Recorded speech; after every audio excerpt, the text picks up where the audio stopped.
ফিলিস্তিন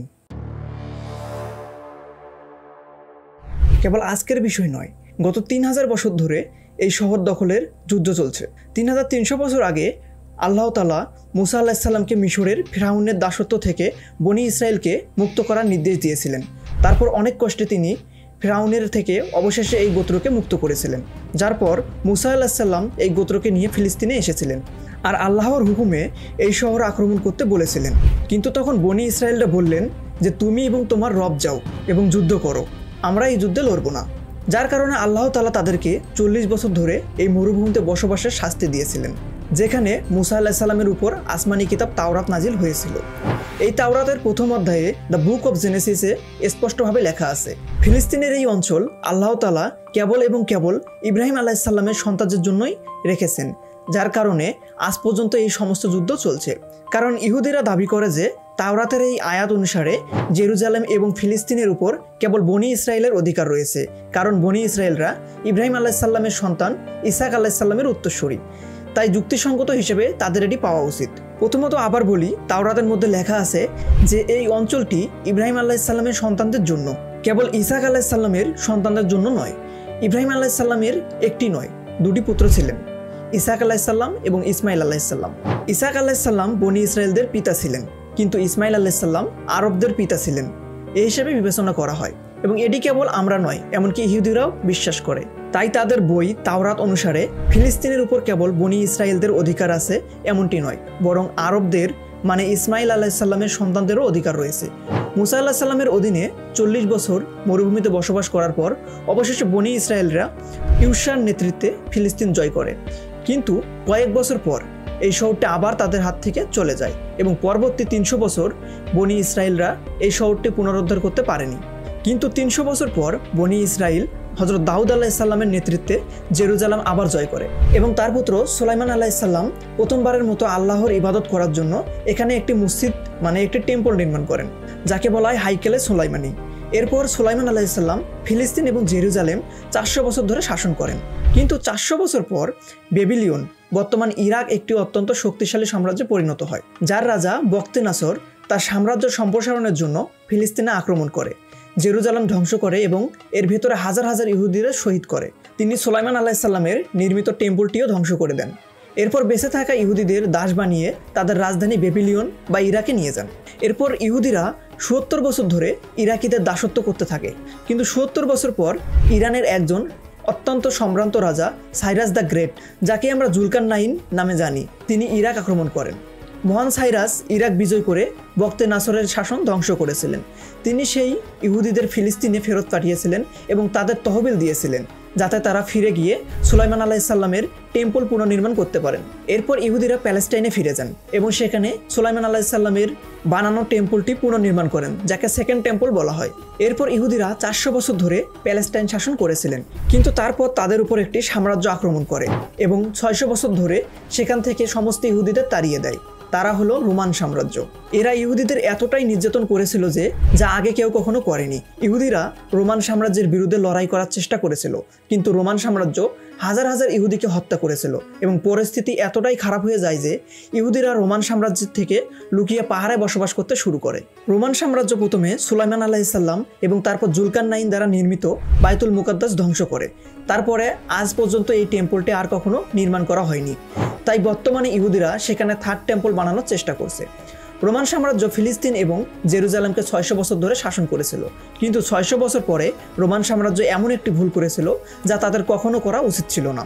তারা আরবের খুব দ্রুত ছড়িয়ে পড়া নতুন ধর্ম ইসলামকে আক্রমণ করার চেষ্টা করেছিল। সময়টা ছিল আমাদের নবী হযরত মুহাম্মদ সাল্লাল্লাহু আলাইহি সাল্লামের নবুয়ত পাওয়ার পরের সময়। এরপর ইসলাম ধর্ম এবং খেলাফত এত দ্রুত ছড়িয়ে পড়ে যে কয়েক বছরের মধ্যেই মুসলিমরা রোমান এবং পার্সিয়ান রাজ্য উভয়কে জয় করে।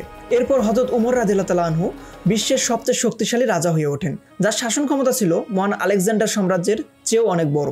সর্বোপরি মুসলমানরা রোমান সাম্রাজ্য জয় করতে করতে জেরুজালেমের দ্বারপ্রান্তে পৌঁছে যায়। রাসূলুল্লাহ সাল্লাল্লাহু আলাইহি সাল্লাম ইতিমধ্যেই বলেছিলেন যে মুসলমানরা একদিন অবশ্যই জেরুজালেম জয় করবে। তখন মুসলমানদের কাছে দুটি রাস্তা ছিল, হয় জেরুজালেমকে অন্যান্য রাজাদের মতো ধ্বংস করা অথবা এই শহরকে জয় করে শান্তি প্রতিষ্ঠিত করা। 6 মাস অবরোধ অবস্থায় থাকার পর জেরুজালেমের গভর্নর সেপ্রেনিয়াস বলেছিলেন যে তিনি জেরুজালেমকে কেবল একটি সত্ত্বে মুসলমানদের হাতে তুলে দিবেন, যে মুসলমানদের খলিফা হযরত উমর রাদিয়াল্লাহু তাআলা আনহু নিজেই এসে তার সাথে দেখা করবেন। তাই খালিদ বিন ওয়ালিদ রাদিয়াল্লাহু তাআলা আনহু ভাবলেন যে মুসলিমদের আমিরুল মুমিনিনকে কেন বিরক্ত করবেন। তাই তিনি নিজেই উমরের ছদ্মবেশে সেপ্রেনিয়াসের সাথে দেখা করতে গেলেন, কারণ খালিদ বিন ওয়ালিদ রাদিয়াল্লাহু তাআলা আনহুর চেহারা হুবহু হযরত উমর রাদিয়াল্লাহু তাআলা আনহুর মতো ছিল এবং তাদের উচ্চতাও একই ছিল, প্রায় 7 ফুট লম্বা। কিন্তু সেখানে একজন ব্যক্তি আগেও হযরত উমরের সাথে দেখা করেছিলেন, তাই তিনি বলেছিলেন যে এটি হযরত উমর হতে পারেন না। তাই খালিদ বিন ওয়ালিদ রাদিয়াল্লাহু তাআলা আনহু সেই সময়ে সবথেকে শক্তিশালী বাদশা হযরত উমর রাদিয়াল্লাহু তাআলা আনহুকে জেরুজালেমে আমন্ত্রণ করেন। সেপ্রেনিয়াস সম্পূর্ণ বিলাসবহুল সোনা এবং রূপা পরেছিলেন, কারণ এত বড় একজন মহান রাজা তার সাথে দেখা করতে আসছেন। কিন্তু সেপ্রেনিয়াস এবং পুরো জেরুজালেম অবাক হয়ে গেল যখন দেখে রাজার দাস উটের পিঠে বসে আছে এবং রাজা নিজেই সাধারণ পোশাক পরে পায়ে হেঁটে আসছেন। এই দৃশ্যটি জেরুজালেমের মানুষের জন্য খুবই মর্মান্তিক ছিল, কারণ এর আগে যখনই কোনো রাজা জেরুজালেম জয় করেছিলেন তিনি এই শহরটিকে সম্পূর্ণরূপে ধ্বংস করে দিয়েছিলেন এবং রাস্তাগুলি মানুষের রক্তে ভরে দিয়েছিলেন। কিন্তু এখন এই রাজা এসেছেন যিনি তাদের সকলের থেকেও শক্তিশালী, কিন্তু কোনো সেনাবাহিনী ছাড়াই এবং সাধারণ পোশাকে। এমন আগে কখনো ঘটেনি। হযরত উমর রাদিয়াল্লাহু তাআলা আনহু সকল ধর্মকে স্বাধীনতা দিয়েছিলেন, সেটাও আবার রক্তপাত ছাড়াই।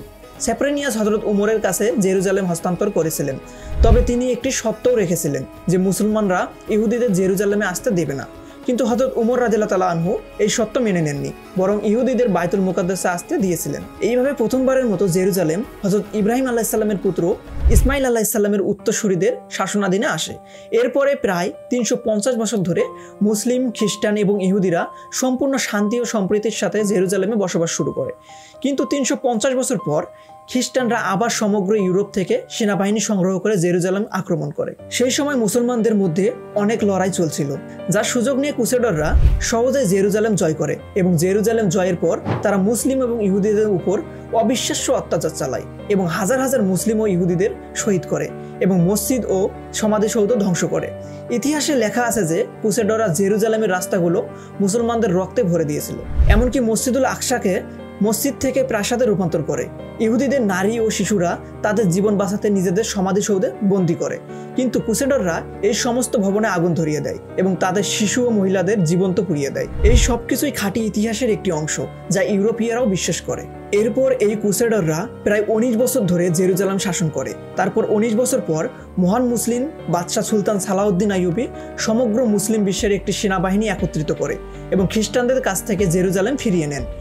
এবং এই সময় সমস্ত খ্রিস্টানরা ভেবেছিল যে এখন সালাউদ্দিন আমাদের কাছ থেকে প্রতিশোধ নেবে, যেভাবে আমরা লক্ষ লক্ষ মুসলিমকে শহীদ করেছি। কিন্তু সালাউদ্দিন আইয়ুবী হযরত উমরের মতো সমস্ত খ্রিস্টানদের ক্ষমা করে দিয়েছিলেন। এমনকি খ্রিস্টানরাও এতে অবাক হয়ে সালাউদ্দিনকে জিজ্ঞাসা করেছিল যে আমরা যখন জয় করেছি তখন আমরা প্রতিটি মুসলিমকে হত্যা করেছি, আপনি কেন আমাদের ক্ষমা করছেন? তখন সুলতান সালাউদ্দিন আইয়ুবী বলে, আমি সালাউদ্দিন, কোনো খ্রিস্টান না। এটাই ইসলামের সৌন্দর্য। সালাউদ্দিন আইয়ুবী এই সমস্ত ধর্মের মানুষকে স্বাধীনতা দিয়েছিলেন এবং মসজিদে আকসা যা প্রাসাদে রূপান্তরিত হয়েছিল তা আবার মসজিদে রূপান্তর করেছিলেন এবং সেখানে তিনি প্রথম নামাজ আদায় করেছিলেন। মুসলমানরা ছাড়া যখনই কোনো রাজ্য জেরুজালেম জয় করেছেন তখনই এখানে প্রচুর রক্তপাত হয়েছে। মুসলিমরা সর্বদা সম্পূর্ণ শান্তি ও নিরাপত্তার সাথে এই শহর জয় করেছেন। সালাউদ্দিন আইয়ুবীর পরে আবারও সমস্ত ইব্রাহিমীয় ধর্মাবলম্বীরা 800 বছর ধরে শান্তিতে এই শহরে বসবাস করে। আজ থেকে 100 বছর আগেও জেরুজালেমের সম্পূর্ণ শান্তি ও নিরাপত্তার সাথে মুসলিমরা বসবাস করেছিল।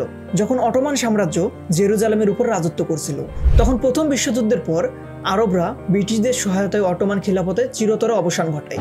কিভাবে অটোমান খিলাফতের অবসান ঘটেছিল তা আমি পূর্বে ভিডিওতে বিস্তারিত বর্ণনা করেছি, যদি আপনি চান দেখে আসতে পারেন। যাই হোক, কারণ তখনকার মুসলিমরা বলেছিলেন যে কেন এই তুর্কি আমাদের আরবদের উপর রাজত্ব করছে, তাই তারা এই অটোমান তুর্কি খিলাফতের অবসান ঘটায়। এভাবে ফিলিস্তিন ও মুসলমানদের হাত থেকে সরে যায়। কিন্তু কয়েক বছর আগে ব্রিটিশ এবং ইহুদিরা একটি চুক্তি করেছিল যে ব্রিটিশরা যদি এই অঞ্চলটি পায় তবে তারা এখানে একটি ইহুদি রাষ্ট্র তৈরি করবে। এবং কেন এই চুক্তি করা হয়েছিল যদি আপনি জানতে চান তাহলে এই ভিডিওটির পরের পার্টের জন্য অপেক্ষা করুন। ধন্যবাদ।